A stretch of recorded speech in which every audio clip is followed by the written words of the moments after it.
ಈಶಾವಾಸ್ಯೋಪನಿಷತ್ತಿನ 8ನೆಯ ಮಂತ್ರವು ವೇದಾಂತದ ಅತ್ಯಂತ ಗಾಢವಾದ ತತ್ವವನ್ನು ಬಿಚ್ಚಿಡುತ್ತದೆ. ಸಃ ಪರ್ಯಗಾಚ್ಛುಕ್ರಮಕಾಯ ವ್ರಣಮಸ್ನಾವಿರಂ ಶುದ್ಧಮಪಾಪವಿದ್ಧಂ ಕವಿರ್ಮನೀಷಿ ಪರಿಭೂಃ ಸ್ವಯಂಭೂರ್ಯಾಥಾತಥ್ಯತೋ ಸ್ಥಾನ್ ವ್ಯದಧಾಚ್ಛಾಶ್ವತಿಭ್ಯಃ ಸಮಾಭ್ಯಃ ಎಂಬ ವಾಕ್ಯವು ಆತ್ಮದ ಶಾಶ್ವತ ಸ್ವರೂಪ, ಅದರ ಸರ್ವವ್ಯಾಪಿತ್ವ, ಶುದ್ಧತೆ, ನಿರ್ಲಿಪ್ತತೆ ಮತ್ತು ಸೃಷ್ಟಿಯ ನಿಯಂತ್ರಣವನ್ನು ವಿವರಿಸುತ್ತದೆ. ಉಪನಿಷತ್ತುಗಳ ಅಂತರಾಳದಲ್ಲಿ ಪ್ರತಿಧ್ವನಿಸುವ ಪರಮಾರ್ಥ ತತ್ವವನ್ನು ಶಂಕರಾಚಾರ್ಯರು ತಮ್ಮ ಭಾಷ್ಯದಲ್ಲಿ ಅಪೂರ್ವವಾಗಿ ವಿಶ್ಲೇಷಿಸುತ್ತಾರೆ. ಸಃ ಎಂಬ ಸರ್ವನಾಮದಿಂದಲೇ ಈ ಮಂತ್ರ ಪ್ರಾರಂಭವಾಗುತ್ತದೆ. ಆದರೆ ಇದು ಸಾಮಾನ್ಯ ಸರ್ವನಾಮವಲ್ಲ, ಇದು ಹಿಂದಿನ ಶ್ಲೋಕಗಳಲ್ಲಿ ಪ್ರತಿಪಾದಿಸಲಾದ ಪರಬ್ರಹ್ಮ ಸ್ವರೂಪವನ್ನು ನೇರವಾಗಿ ಸೂಚಿಸುವ ಮಹತ್ವದ ನಿರೂಪಣೆ. ಇಲ್ಲಿ ಸಃ ಎಂದರೆ ಎಲ್ಲ ಪ್ರಪಂಚಗಳಿಗೆ ಮೂಲ, ಎಲ್ಲ ಜ್ಞಾನಗಳಿಗೆ ಶಾಶ್ವತಾಧಾರ, ಎಲ್ಲ ವಸ್ತುಗಳಿಗೂ ಆಧಿಪತ್ಯ ಮತ್ತು ಅಂತರಂಗವಾಗಿರುವ ಪರಮಾತ್ಮ ಬ್ರಹ್ಮವನ್ನೇ ಸೂಚಿಸುವ ಈ ಪದದ ಮೂಲಕ ಮಂತ್ರವು ಜಗತ್ತಿನ ಪಾರಮಾರ್ಥಿಕ ಮೂಲವನ್ನು ಓದುಗರ ದೃಷ್ಟಿಗೆ ತಂದು ನಿಲ್ಲಿಸುತ್ತದೆ. ಈ ಪರಮಾತ್ಮನು ಪರ್ಯಗಾತ್, ಎಲ್ಲೆಡೆ ವ್ಯಾಪಿಸಿರುವವನು. ಅವನಿಗೆ ಸ್ಥಳ ಸೀಮೆಯಿಲ್ಲ. ಅವನು ಗಗನವೋ ಜಲವೋ ವಾಯುವೋ ಅಲ್ಲ, ಆದರೆ ಅವುಗಳನ್ನು ಒಳಗೊಳ್ಳುವ ಪೂರ್ಣ ಚೈತನ್ಯ. ಈ ವ್ಯಾಪಿತ್ವವು ನಾನಾ ದೇಶ ಕಾಲಗಳಲ್ಲಿ ಬದಲಾಗುವುದಿಲ್ಲ. ಅದು ಸರ್ವಕಾಲಿಕ ಸತ್ಯ. ಜಗತ್ತಿನಲ್ಲಿರುವ ಪ್ರತಿಯೊಂದು ವಸ್ತುವಿನ ಅಂತರಾಳದಲ್ಲಿ ಚೈತನ್ಯರ ಆವಾಗಿ ತಾನೇ ತಾನು ನಿಲ್ಲಿದ್ದಾನೆ. ಸೂರ್ಯನ ಬೆಳಕು ಎಲ್ಲವನ್ನೂ ಹೇಗೆ ಪ್ರಕಾಶಗೊಳಿಸಿತ್ತೋ ಹಾಗೆಯೇ ಪರಬ್ರಹ್ಮ ಚೈತನ್ಯವು ಸೃಷ್ಟಿಯ ಪ್ರತಿಯೊಂದು ಅಂಶಕ್ಕೂ ಪ್ರಜ್ಞೆಯನ್ನು ಉಂಟುಮಾಡುತ್ತದೆ.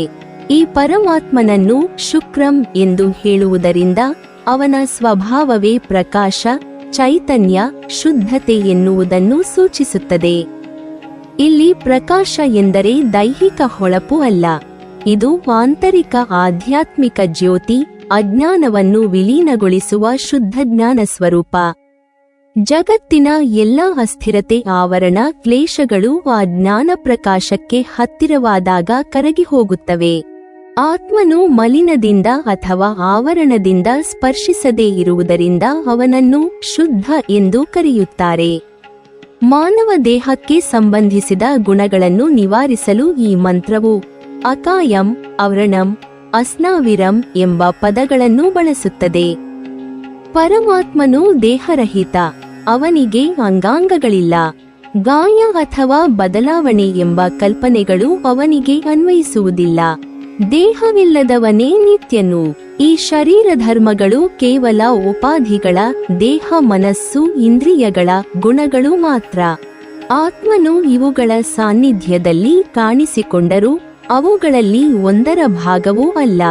ಹಗಲಿನಲ್ಲಿ ಸೂರ್ಯನ ಪ್ರಕಾಶವು ದೇಶದ ಮೇಲೆ ಬಿದ್ದರೂ ಸೂರ್ಯನು ಲೋಕದ ವ್ಯವಹಾರಗಳಿಗೆ ಅಂಟಿಕೊಂಡಿರುವುದಿಲ್ಲ. ಅದೇ ರೀತಿ ಚೈತನ್ಯವು ದೇಹವನ್ನು ಜೀವಂತಗೊಳಿಸುತ್ತಿದ್ದರೂ ದೇಹದ ಗುಣ ವಿಕಾರಗಳಿಗೆ ಅದು ಸ್ಪರ್ಶಿಸದು. ಈ ಮಾತಿನ ಅರ್ಥವನ್ನು ಮತ್ತಷ್ಟು ಸ್ಪಷ್ಟಗೊಳಿಸುವುದು ಅಪಾಪವಿದ್ಧಂ ಎಂಬ ವಿಶಿಷ್ಟವಾದ ವಿಶೇಷಣ. ಇದು ಪರಮಾತ್ಮನು ಪಾಪ ಪುಣ್ಯಗಳಿಗೆ ಒಳಪಡುವವನು ಅಲ್ಲ ಎಂಬುದನ್ನು ಘೋಷಿಸುತ್ತದೆ. ಮನುಷ್ಯನು ಮಾಡುವ ಕರ್ಮಗಳಿಗೆ ಪಾಪ ಪುಣ್ಯಗಳು ಅಂಟುತ್ತವೆ, ಆದರೆ ಆತ್ಮನು ಕರ್ಮದ ಪ್ರತಿಫಲಕ್ಕೆ ಕಾರಣವಾಗುವವನು ಅಲ್ಲ. ಬದಲಿಗೆ ನಿರ್ಲಿಪ್ತ ಸಾಕ್ಷಿಯಂತೆ ನಿಂತಿರುವವನು. ಪಾಪವು ಅವನನ್ನು ಮುಟ್ಟುವುದಿಲ್ಲ, ಪುಣ್ಯವು ಅವನನ್ನು ಹೆಚ್ಚಿಸುವುದಿಲ್ಲ. ಕರ್ಮಗಳ ಬಣ್ಣಗಳು ಜಲದ ಮೇಲಿನ ಅಲೆಗಳಂತಿವೆ, ಬರುತ್ತವೆ ಹೋಗುತ್ತವೆ, ಆದರೆ ಸಾಗರದ ಆಳಕ್ಕೆ ತಲುಪುವುದಿಲ್ಲ. ಮಂತ್ರವು ಮುಂದಕ್ಕೆ ಸಾಗಿದಂತೆ ಪರಮಾತ್ಮನ ಜ್ಞಾನಶಕ್ತಿಯನ್ನು ವಿಶಿಷ್ಟ ರೀತಿಯಲ್ಲಿ ಚಿತ್ರಿಸುತ್ತದೆ. ಕವಿ, ಇಲ್ಲಿ ಕವಿ ಎಂದರೆ ಜ್ಞಾನಿಯ ಶ್ರೇಷ್ಠ ರೂಪ. ಭೂತ, ಭವಿಷ್ಯ, ವರ್ತಮಾನಗಳನ್ನೆಲ್ಲ ಏಕಸಮಯದಲ್ಲಿ ಗ್ರಹಿಸುವ ಪರಿಪೂರ್ಣ ದ್ರಷ್ಟ. ಅವನಿಗೆ ಕಾಲತ್ರಯದ ಮಿತಿಯಿಲ್ಲ.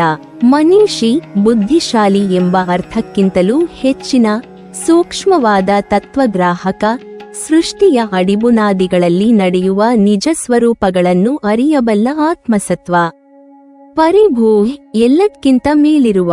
ಎಲ್ಲವನ್ನೂ ಆವರಿಸಿರುವ ತಾನೇ ತನ್ನಲ್ಲಿ ಪೂರ್ಣವಾಗಿರುವ ಪರಮತತ್ವ.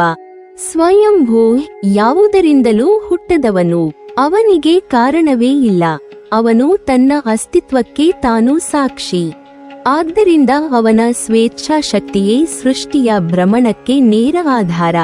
ಏಕೆಂದರೆ ಈ ಪರಮಾತ್ಮನೇ ಯಾಥಾತಥ್ಯತಃ ಅರ್ಥಾನ್ ವ್ಯದಧಾತ್, ಜಗತ್ತಿನ ಅರ್ಥಕ್ರಮ ನಿಯಮಗಳನ್ನು ಯಥಾರ್ಥವಾಗಿ ಯಾವುದೇ ವ್ಯತ್ಯಯವಿಲ್ಲದೆ ವ್ಯವಸ್ಥಿತಗೊಳಿಸಿದ್ದಾನೆ.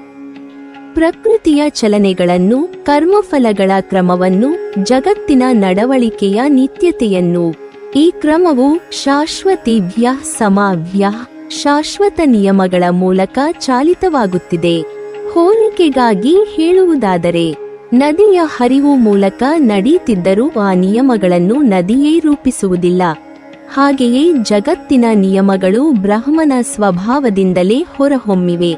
ಅವು ಸ್ವತಃ ಕಾಲಾಂತರಗಳಲ್ಲಿಯೂ ಚಲನೆಯ ಮೂಲ.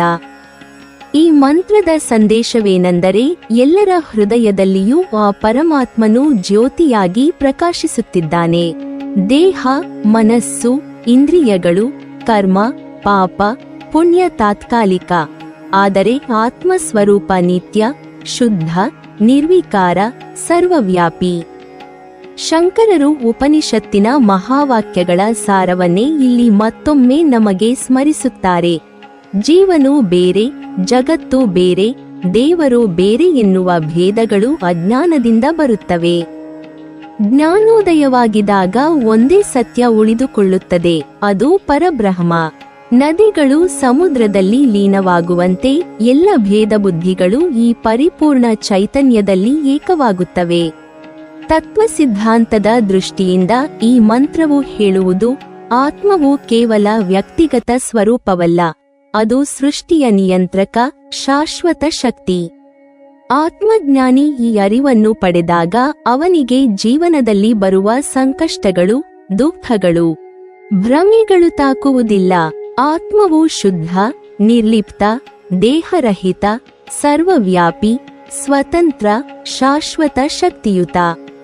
ಈ ಅರಿವು ವ್ಯಕ್ತಿಯ ಜೀವನದಲ್ಲಿ ಶಾಶ್ವತ ಶಾಂತಿ, ಪರಮಾನಂದವನ್ನು ನೀಡುತ್ತದೆ.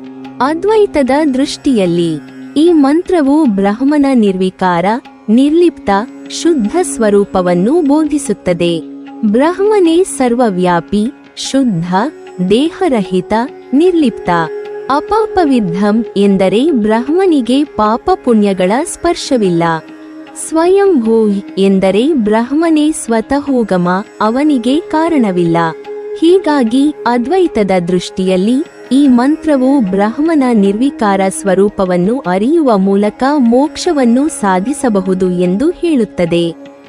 ದ್ವೈತದ ದೃಷ್ಟಿಯಲ್ಲಿ ಮಧ್ವಾಚಾರ್ಯರು ಈ ಮಂತ್ರವನ್ನು ದೇವರ ಸರ್ವವ್ಯಾಪಿತ್ವ, ಶುದ್ಧತೆ, ನಿರ್ಲಿಪ್ತತೆ ಎಂದು ವಿವರಿಸುತ್ತಾರೆ.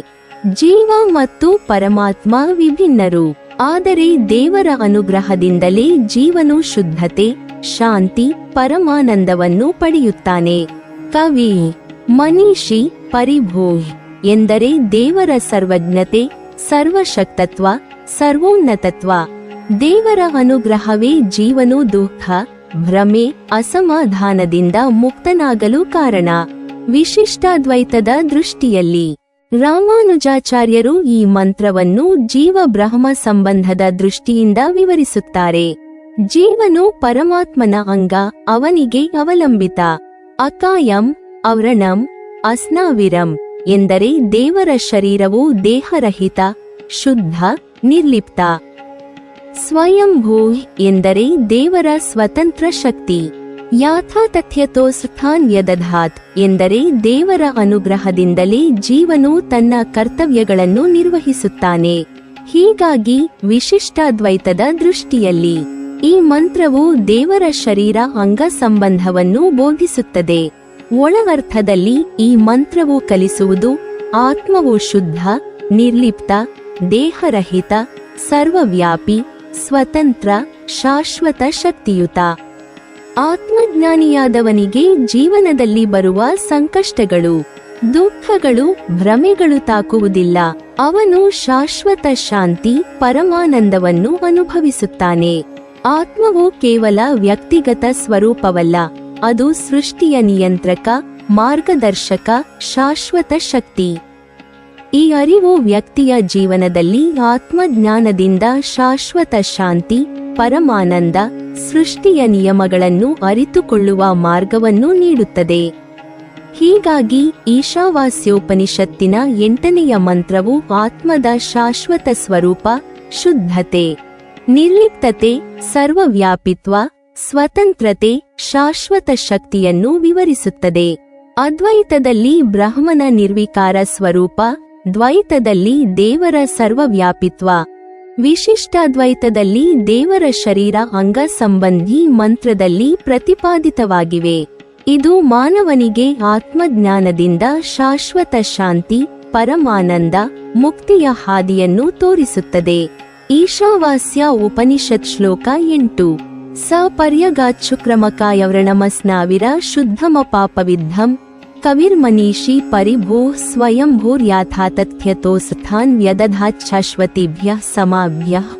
ಮಾನವನ ಆತ್ಮದ ಶಾಶ್ವತ ಸ್ವರೂಪವನ್ನು, ಅದರ ಸರ್ವವ್ಯಾಪಿತ್ವವನ್ನು, ಶುದ್ಧತೆಯನ್ನು, ನಿರ್ಲಿಪ್ತತೆಯನ್ನು ಮತ್ತು ಸೃಷ್ಟಿಯಲ್ಲಿನ ಶಾಶ್ವತ ನಿಯಂತ್ರಣವನ್ನು ಉದ್ದವಾಗಿ ವಿವರಿಸುತ್ತದೆ. ಈ ಶ್ಲೋಕವು ಆತ್ಮವನ್ನು ಕೇವಲ ವ್ಯಕ್ತಿಯ ವೈಯಕ್ತಿಕ ಸ್ವರೂಪವೆಂದು ಮಾತ್ರ ಅಲ್ಲ, ಸೃಷ್ಟಿಯ ನಿಯಂತ್ರಕ, ಮಾರ್ಗದರ್ಶಕ, ಶಾಶ್ವತ ಶಕ್ತಿಯ ಪ್ರತಿನಿಧಿ ಎಂದು ಪರಿಚಯಿಸುತ್ತದೆ. ಸಹ್ ಎಂಬ ಶಬ್ದವು ಹಿಂದಿನ ಶ್ಲೋಕಗಳಲ್ಲಿ ಉಲ್ಲೇಖಿಸಲಾದ ಆತ್ಮವನ್ನು ಸೂಚಿಸುತ್ತದೆ. ಈ ಆತ್ಮವು ಸರ್ವವ್ಯಾಪಿ, ಶುದ್ಧ, ದೇಹರಹಿತ, ನಿರ್ಲಿಪ್ತ ಸ್ವರೂಪದಲ್ಲಿದೆ. ಪರ್ಯಗತ್ ಎಂದರೆ ಸುತ್ತುವ, ವ್ಯಾಪಿಸುವ. ಆತ್ಮವು ಸ್ಥಳ ಸೀಮಿತವಲ್ಲ, ಆಕಾಶದಂತೆ ಎಲ್ಲಾ ದಿಕ್ಕುಗಳಲ್ಲಿ ವಿಸ್ತಾರ ಹೊಂದಿದೆ. ಆತ್ಮವು ಎಲ್ಲದಕ್ಕೂ ಸಂಬಂಧ ಹೊಂದಿರುವುದರಿಂದ ವ್ಯಕ್ತಿಯ ಮನಸ್ಸಿನಲ್ಲಿ ಉದ್ಭವಿಸುವ ಭಾವಾತ್ಮಕ ಸಂಕಷ್ಟಗಳು, ದುಃಖಗಳು ಅಥವಾ ಅಸಮಾಧಾನಗಳು ಅದನ್ನು ಪ್ರಭಾವಿತ ಮಾಡುವುದಿಲ್ಲ. ಶುಕ್ರಂ ಎಂದರೆ ಶುದ್ಧ, ಪ್ರಕಾಶಮಾನ, ಅಜ್ಞಾನದ ಕಳಂಕದಿಂದ ಮುಕ್ತ. ಆತ್ಮವು ಶುದ್ಧತೆಯಿಂದ, ನಿರ್ಲಿಪ್ತದಿಂದ, ನಿರ್ವಿಕಾರದಿಂದ ಕೂಡಿದ ಸ್ವರೂಪ ಹೊಂದಿದೆ. ಅಕಾಯಂ ಪದವು ಆತ್ಮದ ದೇಹರಹಿತ ಸ್ವರೂಪವನ್ನು ಸೂಚಿಸುತ್ತದೆ. ಆತ್ಮವು ಲಿಂಗ ಅಥವಾ ಸೂಕ್ಷ್ಮ ದೇಹದಿಂದ ಬದ್ಧವಿಲ್ಲ. ಅವ್ರಣಂ ಮತ್ತು ಅಸ್ನಾವಿರಂ ಪದಗಳು ಆತ್ಮವು ಕ್ಷುದ್ರ, ಶರೀರಬದ್ಧ ಅಥವಾ ಸ್ನಾಯುಗಳಿಂದ ಮುಕ್ತವಾಗಿದೆ ಎಂದು ವಿವರಿಸುತ್ತವೆ. ಅಪಪವಿದ್ಧಂ ಪದವು ಆತ್ಮವು ಪಾಪ ಅಥವಾ ಯದಿಂದ ಮುಟ್ಟದ, ನಿರ್ಲಿಪ್ತ ಸ್ವರೂಪ ಹೊಂದಿರುವುದನ್ನು ಸೂಚಿಸುತ್ತದೆ. ಆತ್ಮಜ್ಞಾನಿ ಈ ಅರಿವನ್ನು ಪಡೆದಾಗ ಜೀವನದಲ್ಲಿ ಬರುವ ಎಲ್ಲ ಸಂಕಷ್ಟಗಳು ಮತ್ತು ದುಃಖಗಳು ಅವನನ್ನು ಪ್ರಭಾವಿತ ಮಾಡಲಾರವು. ಈ ನಿರ್ಲಿಪ್ತತೆ ವ್ಯಕ್ತಿಯ ಮನಸ್ಸಿನಲ್ಲಿ ಶಾಶ್ವತ ಶಾಂತಿ, ಸಮಾಧಾನ ಮತ್ತು ಪರಮಾನಂದವನ್ನು ನಿರ್ಮಿಸುತ್ತದೆ. ಕವಿ ಎಂದರೆ ದೂರದೃಷ್ಟಿಯುಳ್ಳ, ಎಲ್ಲವನ್ನೂ ನೋಡಿ ತಿಳಿಯುವ ಶಕ್ತಿ ಹೊಂದಿರುವ ಆತ್ಮ. ಮನೀಷಿ ಎಂದರೆ ಬುದ್ಧಿವಂತ, ಮನಸ್ಸಿನ ಅಧಿಪತಿ. ಆತ್ಮವು ಸರ್ವಜ್ಞ, ಸರ್ವಶಕ್ತ. ಪರಿಭೂ ಎಂದರೆ ಎಲ್ಲಕ್ಕಿಂತ ಮೇಲಿರುವ ಸೃಷ್ಟಿಯ ನಿಯಂತ್ರಕ. ಆತ್ಮವು ಸ್ವತಂತ್ರವಾಗಿ ಕಾರ್ಯನಿರ್ವಹಿಸುತ್ತದೆ ಮತ್ತು ಯಾವುದೇ ಹೊರಗಿನ ಶಕ್ತಿಗೆ ಅವಲಂಬಿತವಾಗುವುದಿಲ್ಲ.